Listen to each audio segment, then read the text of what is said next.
சிவம் Sai academy. எங்கள் கனவு உங்களின் அரசு வேலை.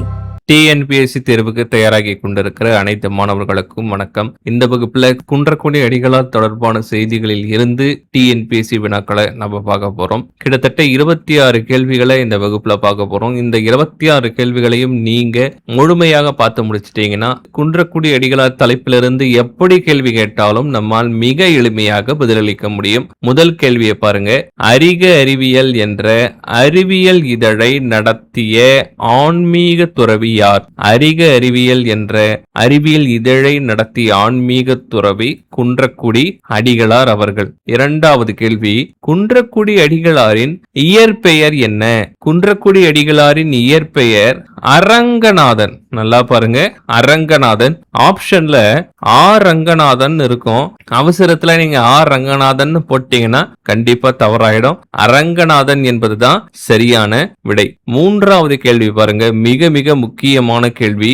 ஈவே ராமசாமி பெரியார் அவர்கள் பிள்ளையார் சிலையை உடைக்கும் போராட்டத்தை அறிவித்த போது அதற்கு எதிர்வினையாக குன்றக்குடி அடிகளார் உருவாக்கிய அமைப்பு எது? தந்தை பெரியார் அவர்கள் பிள்ளையார் சிலையை உடைக்கும் போராட்டத்தை அறிவித்தார். அப்பொழுது குன்றக்குடி அடிகளார் அவர்கள் அந்த போராட்டத்திற்கு எதிர்வினையாக ஒரு அமைப்பை உருவாக்கினார். அந்த அமைப்பின் பெயர் அருள்நெறி திருக்கூட்டம். குன்றக்குடி அடிகளார் யாருடைய தூண்டுதலில் திருக்குறளில் ஈடுபாடு கொண்டார்? குன்றக்குடி அடிகளார் திருக்குறளின் மீது மிகுந்த ஈடுபாடு கொண்டார். அந்த ஈடுபாட்டிற்கு காரணமானவர் யார் என்றால் ராப்பி சேதுபிள்ளை அவர்கள். ராப்பி சேதுபிள்ளை அவர்களின் தூண்டுதலின் பேரில்தான் குன்றக்குடி அடிகளார் திருக்குறளில் ஈடுபாடு கொண்டார். ஐந்தாவது கேள்வி பாருங்க. கீழ்கண்டவற்றுள் குன்றக்குடி அடிகளாரோடு தொடர்பில்லாததை தேர்ந்தெடு. 4 ஆப்ஷன்ல எது தொடர்பில்ல அப்படின்றத கண்டுபிடிக்கணும். முதல் ஆப்ஷன் பாருங்க. திருக்குறள் நெறி பரப்புவதை தம் வாழ்நாள் முழுவதும் கடமையாக கொண்டவர்.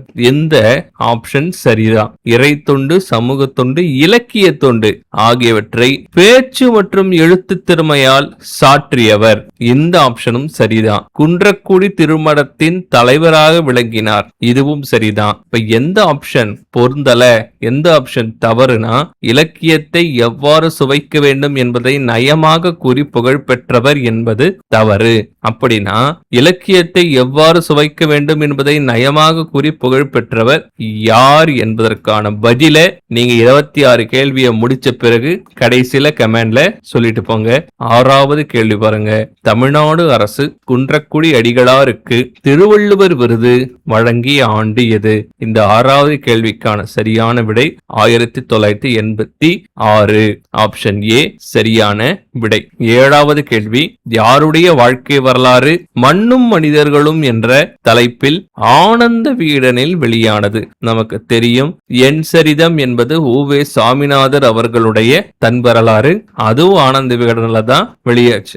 அதே போல குன்றக்குடி அடிகளாரின் தன் வரலாறான மண்ணும் மனிதர்களும் ஆனந்த விகடனில் வெளியானது. சரியான விடை குன்றக்குடி அடிகளார். அடுத்த கேள்வி. குன்றக்குடி அடிகளாரோடு தொடர்பு படுத்தி பொருந்தாத இணையை தேர்ந்தெடு. இந்த 4 இணையில எது பொருந்தலன்னு கண்டுபிடிக்கணும். மணிமொழி இதழ் தொடங்கப்பட்ட ஆண்டு 1954. சரி. தமிழகம் இதழ் 1959. சரி. மக்கள் சிந்தனை இதழ் 1980. சரி. இந்திய அரசின் தேசிய விருது வழங்கப்பட்ட ஆண்டு குன்றக்குடி அடிகளாருக்கு 1991. இதுவும் சரிதான். எனவே 4 ஆப்ஷனுமே மிகச் சரியாக பொருந்தி இருக்கு. எனவே பொருந்தாத இணை எதுவும் இல்லை என்பது சரியான விடை. ஆப்ஷன் டி பாருங்க, எதுவும் இல்லை. 9வது கேள்வி. குன்றக்குடி அடிகளார் யாருடைய வழிகாட்டுதலில் தீண்டாமை விளக்குணர்வு பெற்றார்? சுவாமி விபுலானந்த அடிகள் அவர்களின் மூலம்தான் குன்றக்குடி அடிகளார் தீண்டாமை விளக்குணர்வு பெற்றார். 10வது கேள்வி. அருள்நெறி திருக்கூட்டத்தின் முதல் மாநாடு நடைபெற்ற இடம் தேவக்கோட்டை. முதல் மாநாடு நடைபெற்ற இடம் தேவக்கோட்டை. 11வது கேள்வி. திருக்குறள் பற்றிய ஆய்வரங்குகளை ஒருங்கிணைக்க திருக்குறள் பேரவை என்ற அமைப்பை குன்றக்குடி அடிகளார் உருவாக்கிய ஆண்டு? நல்லா பாருங்க, திருக்குறள் பேரவை என்ற அமைப்பை உருவாக்கிய ஆண்டு 1973. அடுத்த கேள்வி பாருங்க, கூற்று காரணம் வச்சு கேட்டிருக்கிறாங்க. கூற்று 1966 தெய்வீக பேரவை என்ற அமைப்பு உருவாக்கப்பட்டது. சரி. காரணம் பாருங்க, தமிழக ஆலயங்களை பாதுகாக்கவும் சமயம் பரப்பவும் குன்றக்குடி அடிகளார் அவர்களால் தெய்வீக பேரவை என்ற அமைப்பு உருவாக்கப்பட்டது. காரணமும் சரிதான். எனவே கூற்றும் சரி, காரணமும் சரி. காரணம் கூற்றிற்கான சரியான விளக்கமாகும். தெய்வீக பேரவை என்ற அமைப்பு உருவாக்கப்பட்டதற்கான காரணமே தமிழக ஆலயங்களை பாதுகாக்கத்தான். எனவே மிக சரியாக காரணம் பொருந்தியுள்ளதால் கூற்று காரணம் இரண்டும் சரி. காரணம் கூற்றிற்கான சரியான விளக்கமாகும். அடுத்தது 13வது கேள்வி பாருங்க.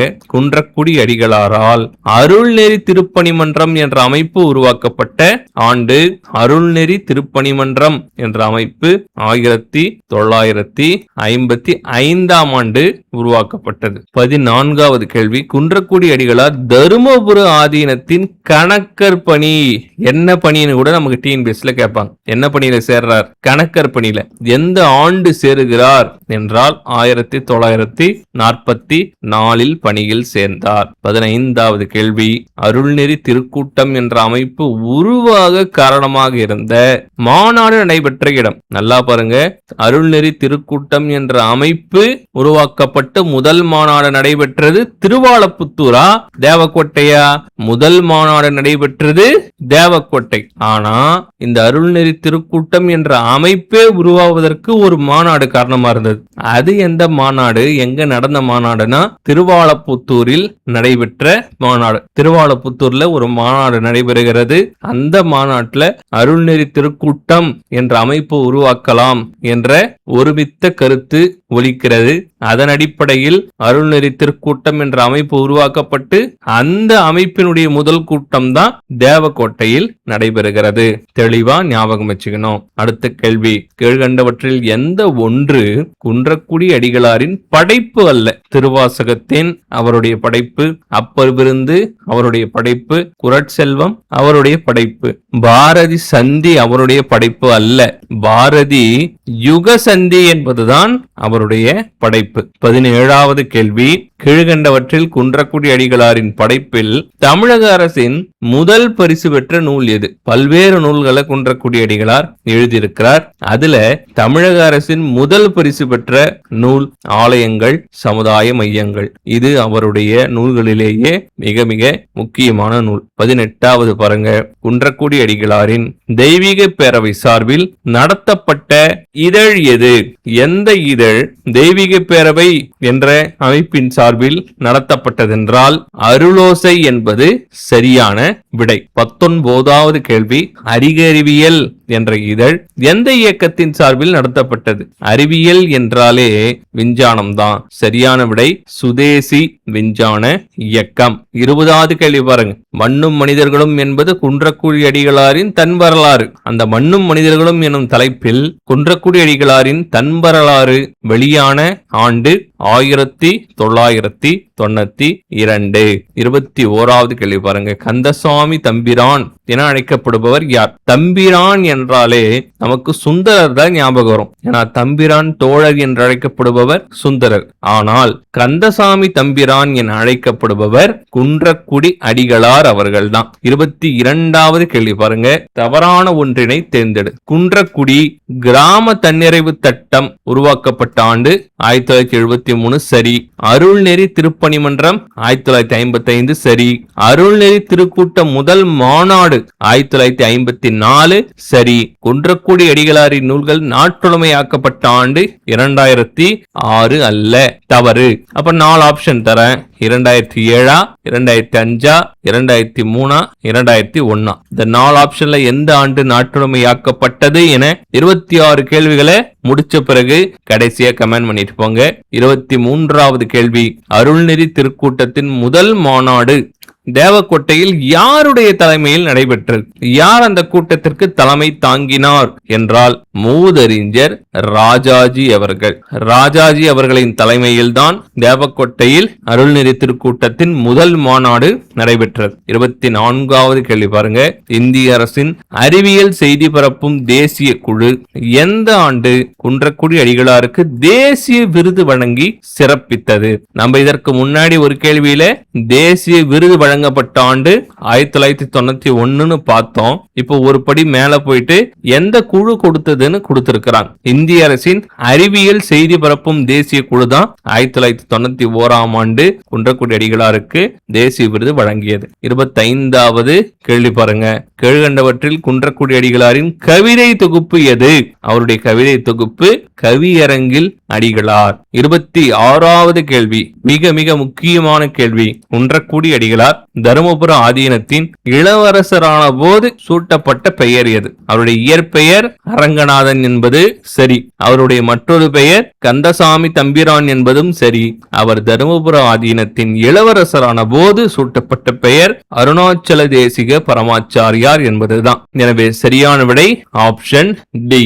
மொத்தம் இந்த ஒரே வகுப்புல 26 டிஎன்பிசி வினாக்களை பார்த்திருக்கிறோம். இதுல இருக்கக்கூடிய ஒரு வினாவை கூட நீங்க மிஸ் பண்ணக்கூடாது. இந்த 26 வினாக்களை முடிச்சவங்க நான் கேட்ட அந்த 2 கேள்விக்குண்டான பதிலையும் தெரிவித்துவிட்டு இந்த வகுப்பை முழுமையாக முடித்ததன் சான்றாக 26 கேள்விகளும் முடிக்கப்பட்டதுன்னு கமெண்ட் பண்ணிட்டு போங்க. எத்தனை பேர் கமெண்ட் பண்றீங்கன்னு பார்க்கலாம். அடுத்த ஒரு மிக மிக முக்கியமான வகுப்புல நான் உங்களை சந்திக்கிறேன். நன்றி, வணக்கம்.